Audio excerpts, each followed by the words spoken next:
to today's conversation. We are talking about retreats and sabbaticals, and we'll just get right onto it just so that we can be able to keep time. As you can see, my name is Major Retired Lucy Mukuria, and I will be facilitating this particular session. So, karibuni sana.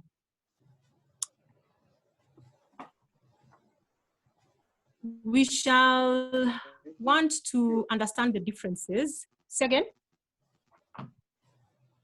Just continue. Did somebody say something? We want to be able to understand the differences and similarities between retreats and sabbaticals. We want to learn how to exploit the COVID-19 pandemic as a retreat for personal and professional acceleration, and we want to be able to teach someone else how to plan and execute a physical and or virtual retreat and sabbatical. So those are the objectives of this conversation, okay? So we go to the next slide. And of course, we are having the conversation of what a sabbatical is. And a sabbatical is a leave. A sabbatical leave is also known as a breather, furlough, or a leave of absence. It is defined as a time period in which an employee does not report to his or her usual workstation, but still remains employed. And I think we see that a lot with archaeologists, with psychology professors, with people in the medical field, where they take time off to go and do something that is professionally related that will give them a personal fulfillment, but they are not doing it at the workstation, and they can always come back to where they are employed after an agreed time. And I think the most important thing to note about sabbatical leaves is that depending on the arrangements that you make with your employer when you are getting employed, and I think this is a conversation I would encourage. I would encourage everybody to be able to take part in when you're negotiating your terms. You at least be able to make sure if you're able to give your employer 5 years, you can be able to get perhaps half a year, or for every 3 years you work, you can be able to get about 3 months to 23 days, where you can be able to go and engage in a professional or personal activity that will give you personal fulfillment, professional acceleration, but it's not work related. I think that's the point. And you also should be able to get paid, whether it's half of your salary or whether it's your salary minus a few things that have to do with where you're employed. It's a good thing to negotiate when you're getting employed, because the time that you take off actually helps you to regenerate in a way that when you come back to your employment, you can really be able to give a lot of yourself. So we come to retreats, and retreats can also be known as retirement, departure, withdrawal, seclusion, solitude, privacy, asylum, shelter, refuge, and recess. Okay, basically it means for you to withdraw. I like to think that at this particular time, we are all in a kind of a retreat, because we've been able to withdraw from our everyday and have come to this point in our lives where we have basically been asked to shelter in place, to take refuge, and we've taken a recess from our everyday activities. So in a sense, we are in a retreat. If it's not by definition, it's definitely by behavior. So what we are saying is that you can be able to do that usually to be able to take yourself away from an environment that is counterproductive, that is threatening, that is painful, or you want to be able to do it to re-energize yourself, to heal yourself, and of course, for the purposes of your safety and your health. And of course, in the academic setting, we're also saying that you take a retreat, yes, to be able to re-energize, but to also be able to help you to refocus yourself. So like I said, given that the presentation comes at a time of a global pandemic, we shall look into retreats, not just as an activity for academic benefits, but also as an opportunity for supposed to be personal growth, which shall have a worthy impact on your profession. Right, so what are the common features between retreats and sabbaticals? In both instances, you completely break away from your routine. And this means from the timings where you're supposed to wake up to what you engage in during the course of the day. It even affects your meal, to an extent, to even what you consume. When you go to a retreat or a sabbatical, there's an education that is shared, that is learned. So what we're saying is that there is a sort of a harvesting of collective wisdom, in as much as there's somebody who is directing the entire process. The time in daily practices is well structured. There's a difference between a holiday and a retreat. So a retreat is pretty much very well structured. Excuse me. Oh, it's just buffering a little. It's pretty well structured. Oh, it's buffering? Yeah, just a little, but we can hear you now. Go on. Oh, okay. It happens. You'll have to excuse me. I mean, it's because it didn't connect last minute and I had to get a bit creative. But don't worry, we are good. So in both sabbaticals and retreats, they are featured by focused practice. So you'll find that, for example, if it is an academic retreat, a writing retreat, a spiritual retreat, a religious retreat, a wellness retreat, there will be very focused practice that is meant to like really drill you on sabbatical or retreat. And of course, you're in close proximity with people who understand the subject matter best. And they're there to be able to guide you through the process. But I think one of the things that is not here, but I should mention, that is very critical about sabbaticals and retreats is that they're voluntary. So it's a kind of a space where you go in because there is something you're seeking for yourself. And therefore, you will not necessarily find that people are being made to do things or they are being forced. There's a lot of volunteerism in complying with the particular activities during a sabbatical or a retreat.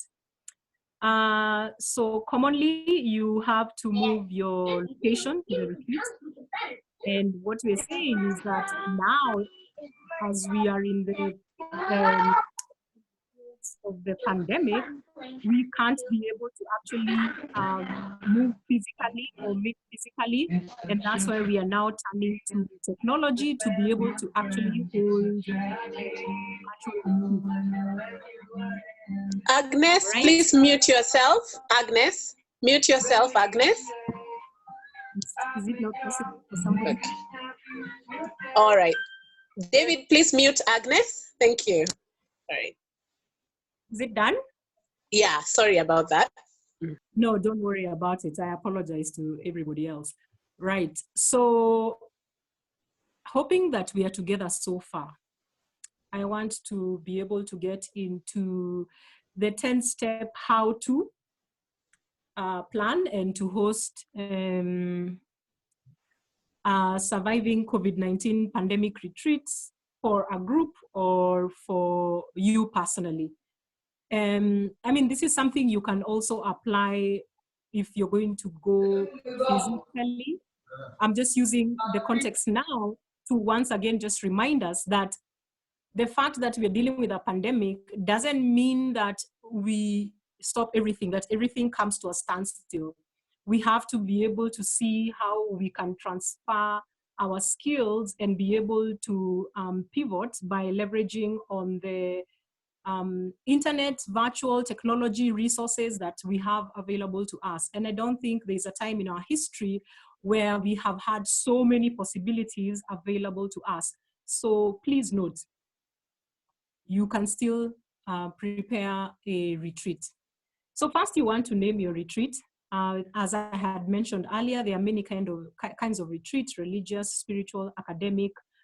There's weight loss, there is yoga, there is writing, there is, oh yes, there are also sex retreats, moving along swiftly. Then you need to decide on the purpose of the retreat. Why am I bringing people together? What is the objective that I want to be able to meet that is going to satisfy their personal objectives that will, yes, necessarily feed onto their professional objectives. You'll find that most of the retreats that you go to, how they are structured, you just don't go to meet a singular objective. You don't go to learn this one thing and then just do that one thing. You will often find that when you go to retreats, especially, whatever practice you come out with, or whatever reason that had taken you there, whatever you come out of there with, is something that you now generally apply holistically to your life. So you have to be very intentional about what the purpose of the retreat is, so that it's even able to speak to the people that you want to be able to come for it. You want to outline the contents of the retreat. Of course, you want to be able to have the structure that I had talked about earlier. You want to have the subject expert matter individuals who are going to have. These retreats and especially retreats are so specific that you even have to factor in what you're going to feed people, because it's an experience. It's a very holistic experience. So you even have to factor in what activities people will take part in when they are not actually engaged in the purpose of the activity that brought them there in the first place. So you have to be able to have a structured extracurricular activity, and it goes as far as even planning what people should be able to do when they are alone, like in your alone time. You know, what are you supposed to be able to do? I've talked about subject matter experts. I've talked about the food, the timing, what you do in the morning, up to the time you sleep, what you sleep on, what you wear. Everything is specific. It's actually pretty militarized. So you have to also factor in the inclusion of subject expert matter people. It's very critical. And then you have to decide on how many people you want at your retreat. And of course, the decision of how many people you want is, we will determine a lot of things, from the space you require, from the people you need to come and support your program. And I'm not just talking about the subject matter experts, but I'm talking about the other people, for example, to provide security. I'm talking about people to keep the place clean if you don't plan for the people coming for the retreat or sabbatical to do it. I'm talking about the people to cook, the kind of resources that you require for the number of people you require. And of course, during this time, you don't have to worry about the physical part of it. But of course, if you're doing it virtually, you also need to consider the number, because depending on which platform you are for these purposes, most of them are talking about a limit of 100 people. Others are talking about 250 people. So you have to be able to know and decide how many people you want to come. And it also depends on where you want to advertise. You might say, I'm just going to let my 250 friends know that this is what I'm doing. So you don't have to be able to market it by putting it on social media. You don't have to, get even somebody in marketing to help you sell the retreat for it. So numbers are important, because again, it will help you to determine how much money people are going to pay. All right, so you also need to compile an itemized breakdown of the nature of the people you want to attend, okay? You need to choose a time span for your retreat. And what I know about retreats is that people plan them like an annual program, depending on the weather, depending on the school schedule. Like you have to be able to hold a lot of ideas in your head to be able to understand what time works best for people. Because if you're looking to get parents to get on it, or teenagers, you know, or young adults, then you need to consider the school calendar. You need to be able to consider when schools go on recess and those kind of things. So you need to choose a location. Of course, now we are talking about virtual retreats. You can essentially do it from anywhere. Even like I said, in your house, you can be able to do it. You can do it in a garden. But of course, when now you're not doing it virtually, the location is important, because you also want to choose a place that has the kind of weather that will support the overall objective of what you want to be able to achieve. You want a place that provides all the things that you require, be it security, be it availability of water. Yeah, I have to talk about this. You people know about our situation. I have to talk about, you know, electricity supply, the condition of the roads, the kind of roads that are there. Those are all considerations to be able to make while you choose the location. Then you have to now price your retreat.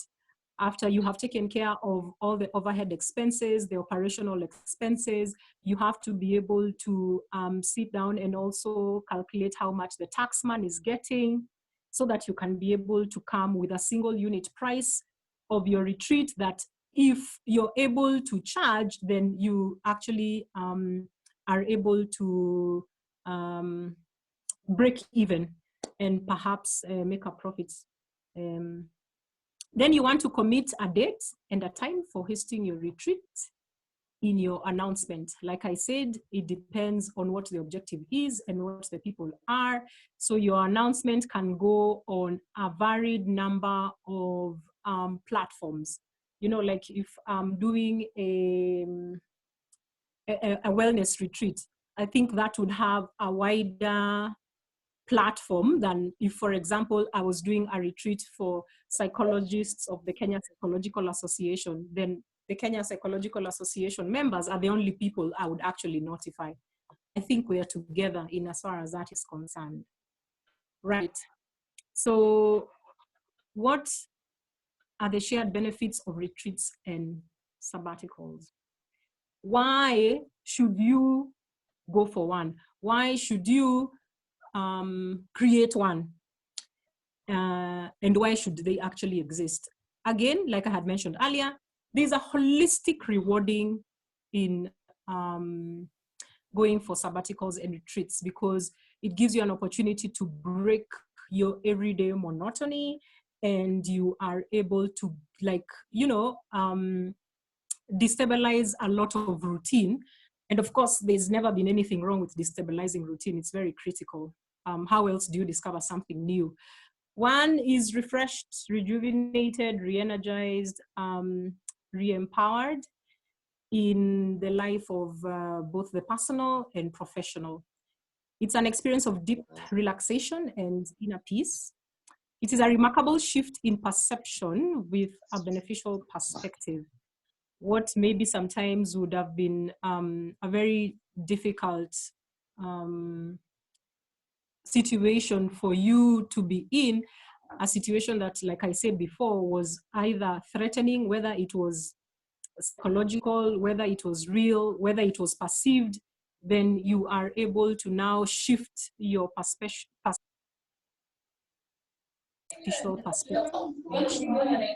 Then we are saying that these spaces provide sacred space and spiritual connection. Again, because you will rarely find a retreat that is necessarily with one person. There are those retreats, like they're called silent retreats. You have people there for like 30 days, but nobody says a word to each other. But that doesn't mean that there is no connection. I think that is very important to understand. And it is also an aid to recovery from pain, from illness, and from suffering. And it is also therapeutic. And here we are not just talking about psychologically, we are talking about just an overall healing that is holistic. And of course, because you are in a place that has people from all sorts of backgrounds, you are in a place that has subject matter experts, there is able to be an adoption of transferable skills. You come out of there having learned a thing or two, and most importantly, you taught somebody else a thing or two. And I think that's very critical in this. So it all sounds wonderful. It sounds lovely. It sounds doable. I think, you know, some of you are even thinking, when am I going to go and, you know, get into a retreat or get one together?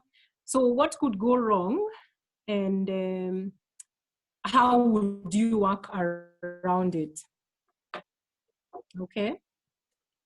This is basically on the issue of what could possibly go wrong if you are creating one or if you are in one, for example. Because one thing, like I told you about retreats, because you voluntarily come there, there's a lot more instruction than there is spoon feeding, if I may say so myself. So you can be able to say, and I see it all the time with the journal club. I see it all the time where there's this session that is called Shut Up and Write.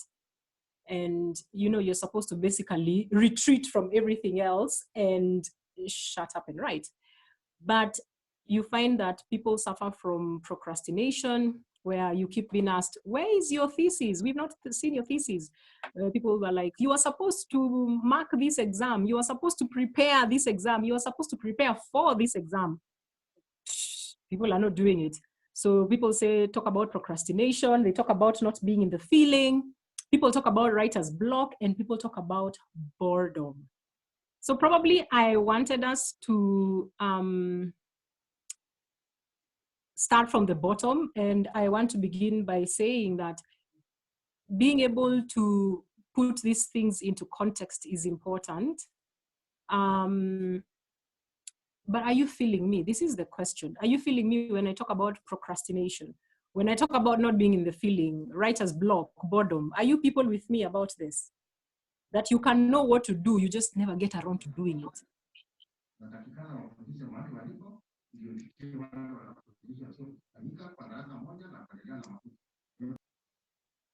Or are people muted? Okay, people are muted. Yeah, so I guess people are muted, but I guess participants who would like to say something, you can put up your hand or just unmute yourself, and this is supposed to be interactive. Right, exactly. I think it's that's critical. Yeah. So who wants to comment? Anyone? I don't see any hands raised on the Zoom. I hope we know how to raise our hands.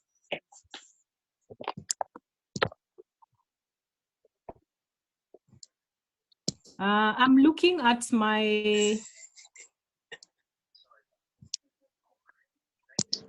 Okay. Maybe no one has a comment. I don't know.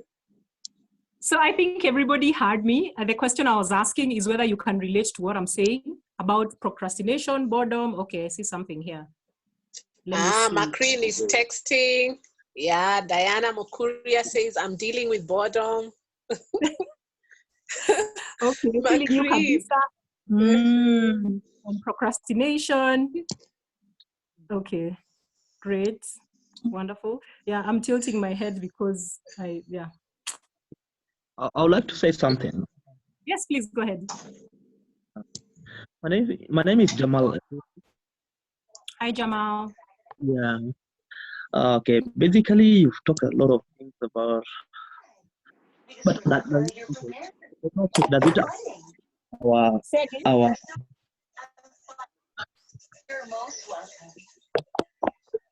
Jamal, go ahead. Yeah. Edwin, please mute yourself. Edwin.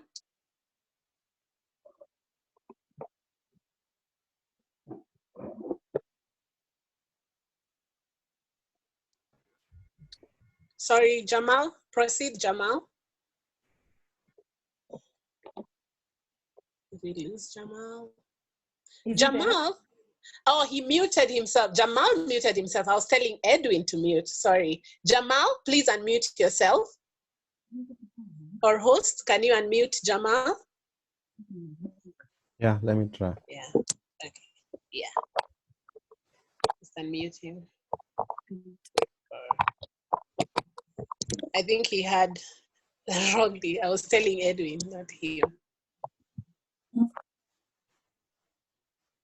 Sorry.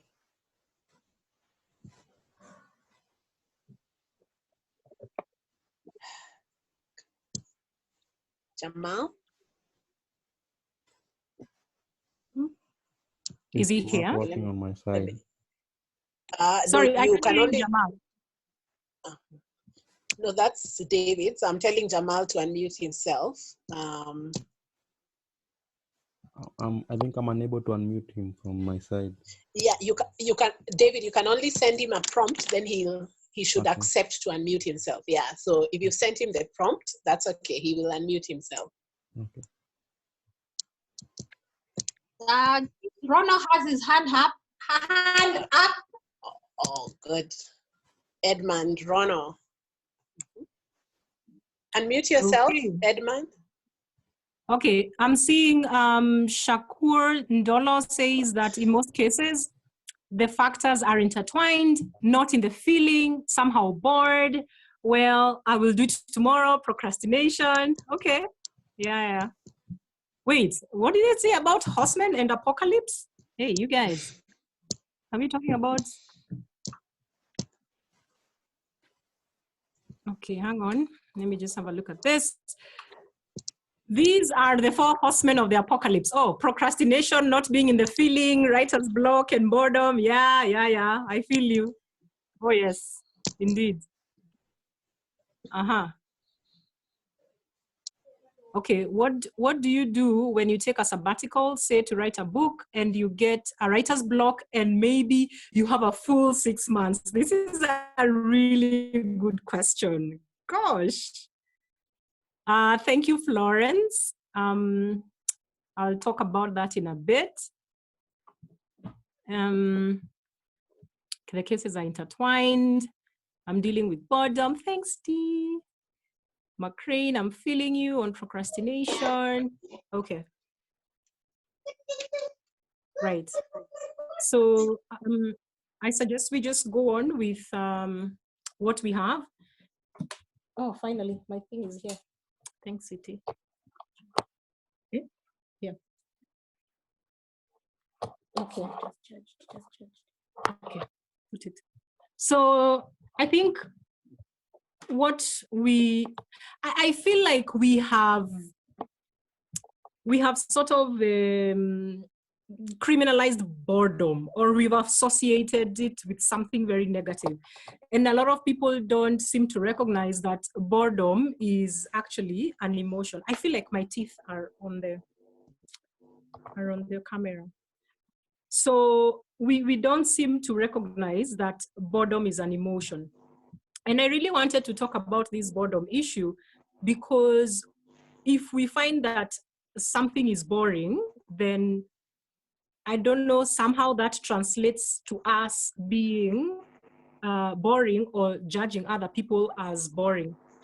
And what we need to understand is, first of all, even just the word boring, it comes from, boring, where you have a repetitive activity that is not pleasurable, that is repetitive, that doesn't give you any pleasure, that doesn't have any meaning, that doesn't challenge you.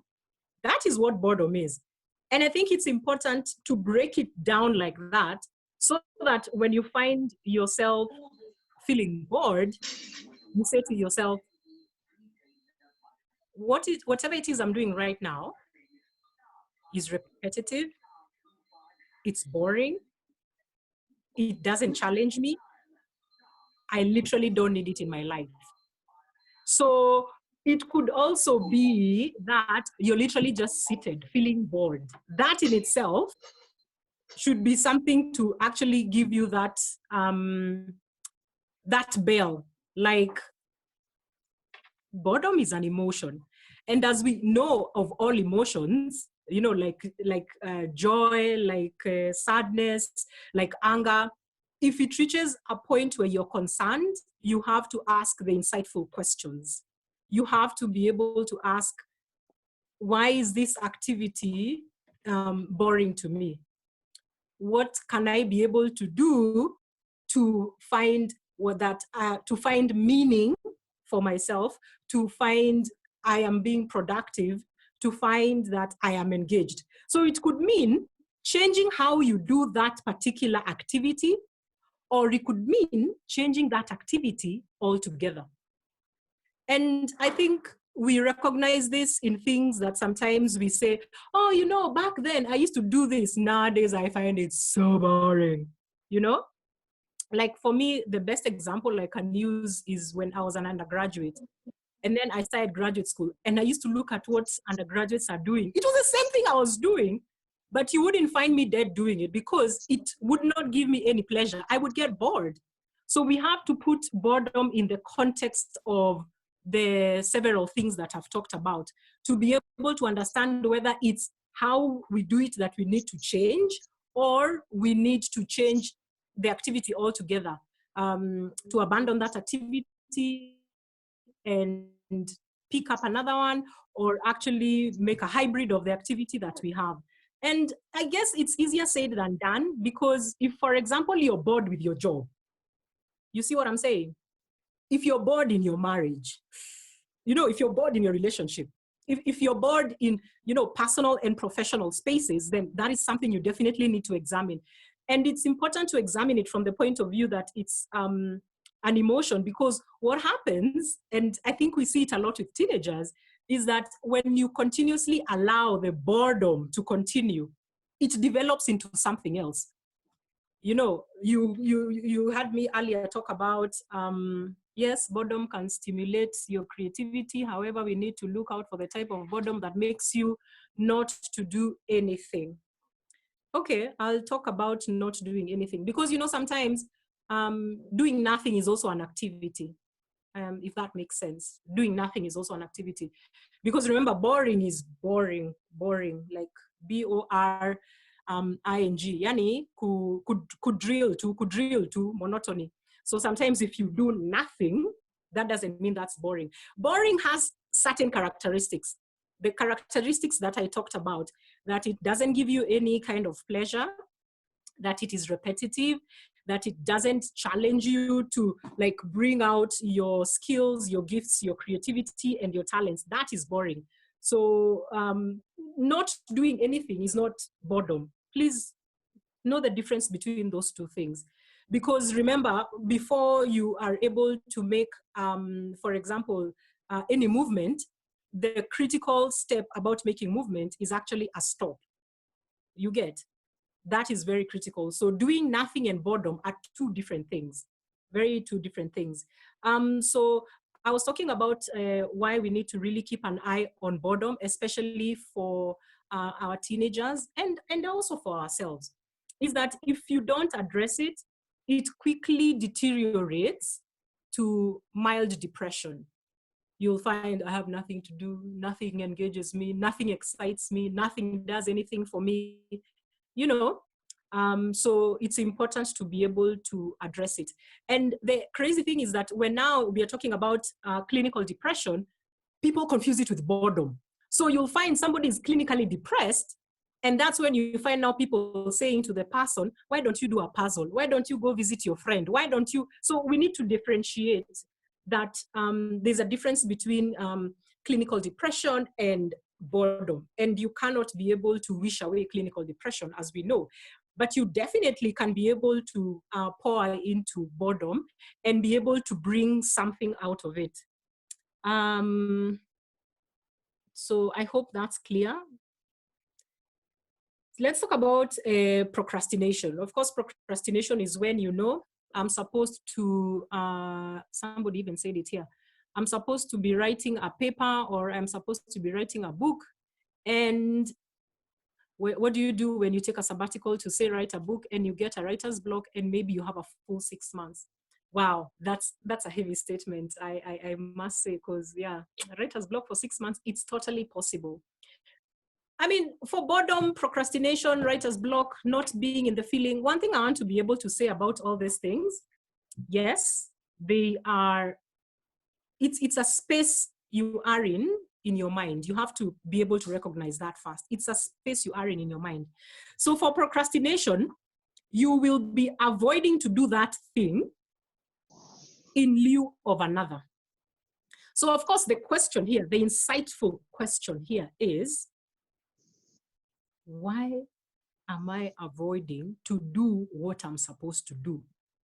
And of course, we avoid to do things if they are painful to us or they threaten us in a sort of way that is either real or imagined. So you want to be able to to ask yourself, what threat is this thing that I'm supposed to be doing, but I'm not doing? What threat is it posing that is making me avoid it? And it seems like a very abstract idea, but especially for people who are able to translate what they are doing into how far it can go, how many people it can influence, you'll find that, oh my gosh, if I write this book, I get published, my life will change. Then now I have to be on a certain career path that will take me, for example, to be a professor, or it will take me to go market the book, or it will take me to meet certain people, or it will give me certain responsibilities. And no, me, I'm not that kind of a person. So you might find that you're avoiding to do something, not because it's an immediate threat, but because of the potential that it holds. And probably you feel, people also have that imposter syndrome, like, but no, me, write a book, I can't do that. No, I'm not good enough. Nobody will read it. I shouldn't bother. So you find yourself skirting around the issue and doing other things. So procrastination is also not a terribly bad thing. Yeah. If you're aware that you're procrastinating, you can actually be processing like based on what I've talked about.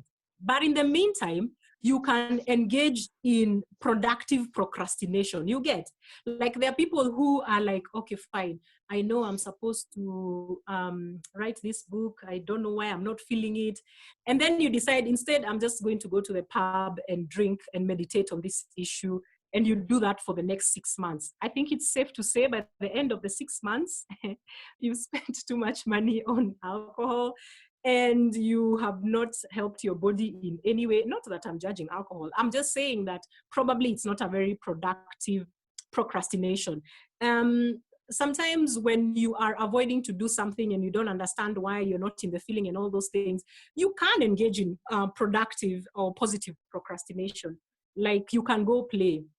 And I really want to highlight play, because one of the few things about procrastination is that it arrests your mind in a very, you're enslaved essentially, and you have this repetitive thinking, you have these repetitive thoughts, and they're not really taking you anywhere. You're just going round and round in your circles, and you're a prisoner in your own mind. But one of the few things that I like are play. There's something about play that when you're playing, you don't have to necessarily go like, okay, you don't have to, your mind doesn't have to tell your leg, okay, move this way, tell your hand. There's a certain ease on it. Perfectionist procrastination, plenty of time procrastination, fun procrastination, anxious procrastination. Does boredom mean doing the same thing continuously? Yes, boredom does mean doing the same thing continuously, but that which does not give you any pleasure, that which you don't derive any meaning, that which does not bring any progress. Okay? So I'm reading there, fun procrastination, plenty of time procrastination, and perfectionist procrastination. Yeah, there are people who will be having plenty of time procrastination. And I'll give you the common one with us Kenyans. Wacha hii corona ishe, tutakutana. I'm like, wait, but that's what you told me in December. You said, wacha hii mwaka ishe, tutakutana. So plenty of time procrastination is something that is very, very common. But like I said, when you are the one suffering that procrastination, it's important that you're able to engage in the productive procrastination. And one of the few things I talked about is play. If you want to be able to come back and look at what you're doing afresh with a new visor, with the revitalized attitude, I really recommend play. I recommend a workout. I even recommend laundry. I am so serious. There's something about, washing clothes, washing dishes, cleaning, that is very useful. And of course, for those of us who are have been able to learn how to meditate, this is also something very important, because in meditation, you basically disengage yourself from your body, you disengage yourself from your mind, and therefore you take a retreat from the repetitive thoughts, and you take a retreat from the threatening thoughts, feelings that you may be having about what you're doing. And you're able to actually come with a very refined and refreshed perspective once you've come out of it. So I just want to look up and see if there's any other comments before I go on. Yes, boredom can stimulate. Okay, so I already read that. So I see there are no other comments, and I want to be able to go to the next slide. Wait, why hasn't it, has it turned on your side? How come it's not turned on my phone? Okay, there we are. Yeah. Right, so one of the activities we're talking about, so this is about the second last slide. And of course, after talking so much about virtual retreats, now that we can't be able to do physical retreats, is, what is going on. And one of the activities is virtual retreats for healthcare workers. We are at a time where, healthcare workers are dealing with a lot. And, let's keep it on the real. We're on a day-to-day basis, even when there's no pandemic, very few organizations have programs where they get their frontline healthcare workers, or just healthcare workers in general, or even the support staff. They rarely get them to come in and essentially process out everything that comes with being on the front line of seeing death and suffering and disease and pain. So this month being Mental Health Month, we have a virtual retreat that we are putting together as True North. We're also having a psychologist's happy hour. You guys, we're going to have a happy hour. Like, you have to really, really get ready for it. You have to dress up. But it will be a dry virtual psychologist's happy hour. But I know some of you will sneak drinks. It's fine. Nitajua too. I'll see how your eyes will change. And then, of course, we are going to have a virtual retreat for self-care for everyday people, because I think it's safe to say that we have spent so much of our time outside of our homes, outside of our families, because we are working, we're going for meetings, we are going out, we are doing, we were busy. But I think from everything we've seen on the news, and also what we know in our hearts and in our own houses, we don't seem to know.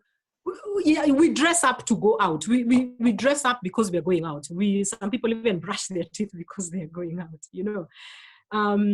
Some people don't know how to be able to feel good about themselves if they're not going outside to meet with their co-workers or their friends or their colleagues or their family. People don't know how to be with themselves. There's this need for a constant stimulation of external factors, that surround us. But now that we have to be in this closed space, how can we be able to get out ahead at the end of this pandemic period, when we are able to, come out healthy, because I think this is common in every household. People are eating a lot. For some people, they're drinking a lot. So there could be other vices that would come out of it. So of course, we're talking about how can you best take care of yourself? How can you best take care of your children? How can you best take care of your household so that you're able to thrive when this is over? You know, because the world has not come to a stop. Like, look outside, the sun is still rising, it's still setting. So yeah. So I am happy to be able to support anyone who would like to conduct a virtual retreat. And I think this is a good point to note that last year when I was given this topic, I remember saying to myself, does Joyce know something about me that I don't know? Because I had done some training on, yeah, it's true, because I had done some training on retreats, and part of it was virtual retreats, because of course, you know, the work that I do, I want to create an environment where people can be able to, you know, come out not the way they came in. So when Joyce picked me for this, I was like, I didn't tell her this. How come she knows? I haven't told anybody about this. And amazingly, it falls at a time in May when we have this pandemic going on. So it has been my utmost pleasure to bring to you guys what I learned, what I've done, and what I am excited about doing. And I can tell you, me, I'm thriving. You know, like, absolutely. So just know that you don't have to be a victim or a slave of this pandemic. You literally can decide how to be able to deal with it. You really can make that decision by yourself. It all depends on, you know, your decision-making ability by understanding how you need to be able to, you know, be your own best cheering team. So thank you. I've come to the end of my presentation. Are there any questions? I have a comment. Thank you so much for your presentation. I was so looking forward to this, and I want to be on that retreat. You've called it happy hour or what? I mean, I want the retreats also. So I really appreciate you've drawn on your vast experience in the military world, and you're really good with deployment logistics. I really got, like, I was following you. I could almost create mine now in my head as you were explaining. So, I joined a little late, but I know you even gave us the difference between retreat, sabbatical, you know, all these. For me, I call them forms of hibernation. For me, my biggest challenge is the zoning in. So I do have a space where I can actually sit very quietly, but zoning in without the distractions. So somebody also asked on the chat, how would, if you've dealt with all these strategies for boredom and the boredom is still there, what else is possible? So I guess I'm with her on that question, like zoning in and not being distracted as I'm on the retreat, like really, really going into that space. So maybe you could comment on that. Okay, cool. I think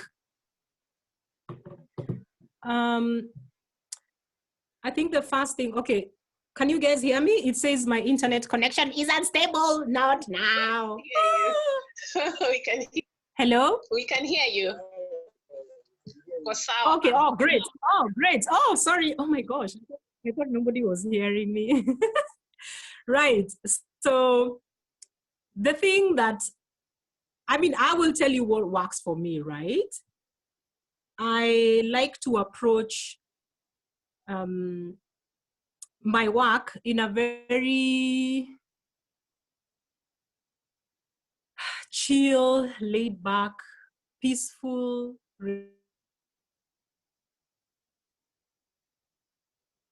to feel like I'm light. I like to feel like I'm coming to it without knowing anything, but knowing everything, and knowing that I'll do what I'm supposed to do for as long as I'm supposed to do it. I don't know if that makes sense. So you have to be able to have a preparatory activity. I'm telling you what works for me, you know? So for me, I want to be able to have meditated for myself. That's what works. And I'm not talking about this thing at you levitate, at you do what, it's really this simple. If I teach nothing today, let me just teach grounding and focusing and just like refreshing yourself. It's really simple. You have to put yourself in a position where you just sit comfortably. You have to close your eyes. And I'm closing my eyes just for dramatic purposes. So anyway, you have to close your eyes. But then when you close your eyes, there's a way when we close our eyes, people find that they've shut themselves in. And so if you sometimes look, you see the people's going left, right, like, no. The way you can actually be able to focus yourself is to look here, is to aim for here. So when you do that, you find that at least your eyes, your head feels relaxed. Then you need to just start listening to your breathing. Like you have to move your attention to your breathing. Okay? It's a very simple technique. And before you know it, and you won't even know when it happens, but you will have tuned out everything else that you might be aware of it, but it won't be what you're giving your attention to. So just, you close your eyes and you start listening to your breathing. You listen how you're breathing in, you listen how you're breathing out, you listen how you're breathing in, like that. You don't even have to count, because I'm telling you, when you're ready, you will know. And then you just open your eyes, and whether you're sitting at your desk, whether you are sitting on your computer, whether you're starting to cook, whether you're starting to give a presentation, whether you're going in for a disciplinary hearing. The whole idea is that you're able to be grounded. So the question here is, how do I get in the zone? And that is one of the few things that I can tell you can get you in the zone. Of course, there are other techniques, relaxation, full body relaxation techniques that people can be able to get into. There is visualization practices that you can be able to apply that will be able to help you. And there are all these other activities that you can actually be able to do with your eyes open. Basically just focused activities that will help bring you in the zone. So I hope I've answered your question, Joyce, have I? Yes, thank you so much. Super. And then now you know what this means. This means you have to try it, and then you have to let me know if you got in the zone. Okay, I will. I always forget breathing. Thank you for that reminder, mindfulness breathing, listening to my, thank you. How can you forget breathing? Okay. Yeah, thank you. That Okay. So, yeah, so you could try that as well. Anybody else? I'm seeing so many questions on the chat, and we have like 4 minutes. So I don't know which ones on the chat you want to tackle. Oh, let me see. Yeah.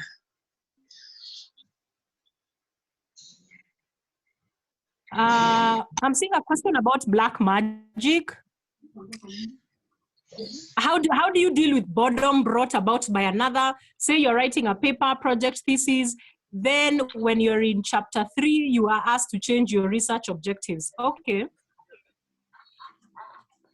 I fight procrastination by having somebody hold me accountable. What happens when you do all this, but you continue only for a short while, then you are back to being bored? Then, okay, hang on, people. So, is there any connection between managing psychological status and black magic? Though a bit late, I'd like to know the difference between the 4 types of procrastination. Okay, right. Is there a connection between managing psychological status and black magic? I mean, Anything is possible. It depends on what your background is. It depends on what you believe. All those things come into play. Whether you believe something because it is true or you believe it, of course, it will affect your psychological status. And the power that you are able to use to affect your psychological status negatively, you have the same ability to affect your psychological status positively. I think that's what I can say about that. So what do you do boredom brought on by another? This sounds like boredom used in the context of this. It sounds like you're not having you're not in sync with your what are they called? With the person supervising you to write your thesis. Probably this is more about negotiation skills than anything else. But of course, if somebody is making you have to do the same thing differently, repetitively, it's not pleasurable, you don't feel like you're making progress, you can understand it's not that person who is bringing the boredom. I mean, it's the activity that you need to do. So like I said before, you need to see whether you can be able to change how you do the activity, or you do another activity that does not bring you the situation of that, the feeling of being bored. Like I said, boredom is an emotion. I hope I've answered that question. Then there was a question about what do I do if I keep for a short while, then I do that. Well, the first thing you need to realize that you can't constantly be motivated. You can't constantly be on a high, you know, and that's why I was saying there's a big difference between doing nothing and being bored, you know, because you have to be able to understand that all motion is precipitated by rest. So you must also give yourself permission to rest, so that you're able to come back to what you're doing and continue doing it. But you cannot put yourself in a position where you're continuously doing something, right? That is what is called boring, where you do the same thing repetitively at the same time and everything. So it means if you do it for a short while and then you feel differently about it, what the situation is telling you is that it's time to take a break. That's all the situation is telling you. So learn to take a break. I know we don't know how to take breaks here. You know, we always think, you know, I gotta make me some money. I have to secure, I don't know what, you know. But in time you get to realize that your breath is your most powerful tool. It's all you really need to do everything.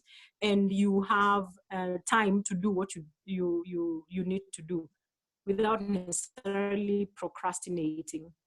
And you continue being bored for a short while. I find procrastination, okay, accountable.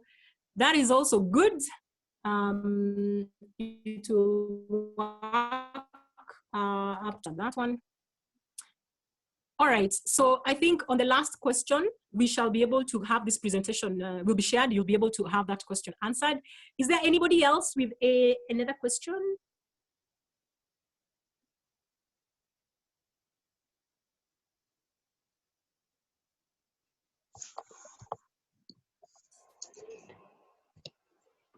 Dum, dum, dum, dum.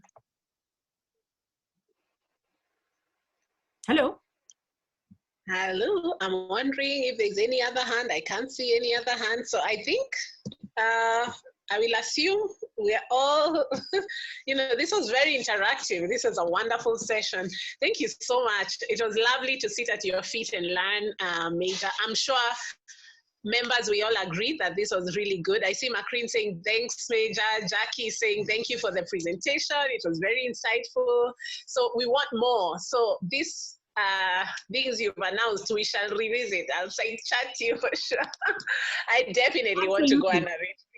Yeah. Absolutely. Yeah, sure. And we shall do this. We are coming out of this thriving, and even as it goes on, we are going to be productive. We are still going to be very positive, and we're going to spread that positivity around, and we're just going to keep it real. Yeah. Thank you. Okay. So Aurelia, do you want to say anything? As we finish. Aurelia, welcome. Aurelia? All right. I don't know if can you hear me back? Okay. All right. I think that's it. Thank you very much, everyone.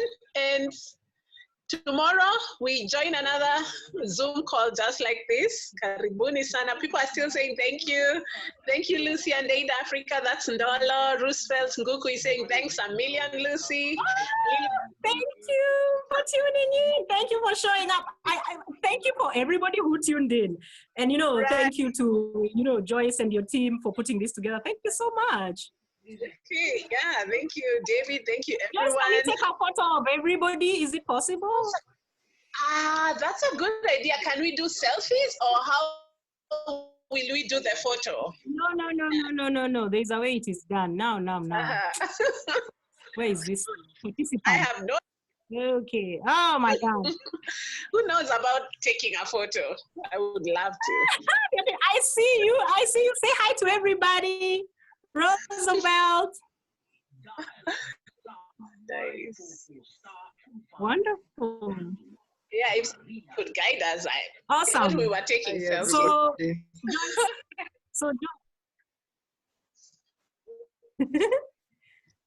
So okay. I'll stop. Oh, here it is. Wait, I have it on my thingy. I just don't know.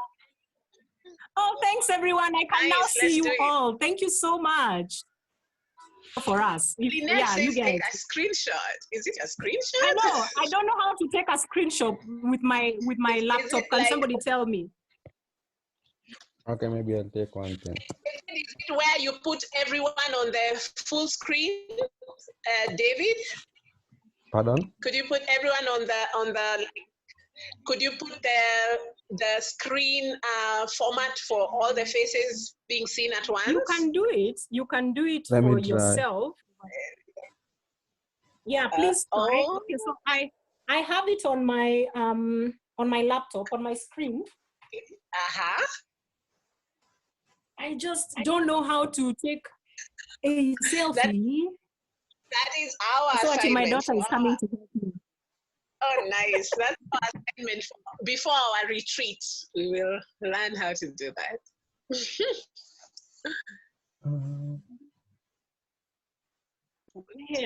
Okay, I think, okay. Okay, that's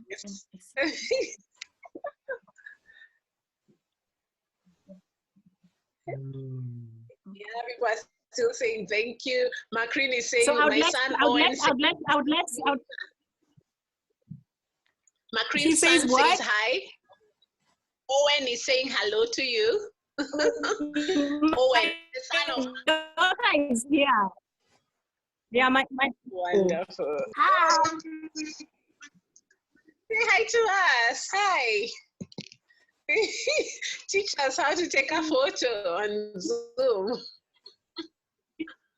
She's wearing a towel. That's why I won't allow her to come. I've managed, but I can't see everyone. Well,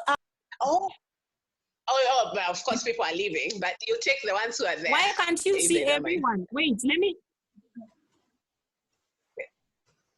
The people are leaving the call, but the ones who are there. So everybody should gallery view. Yes. Go to gallery view. Up there, go to gallery view. You have done that. I've done that. Can we all unmute our videos if we don't mind?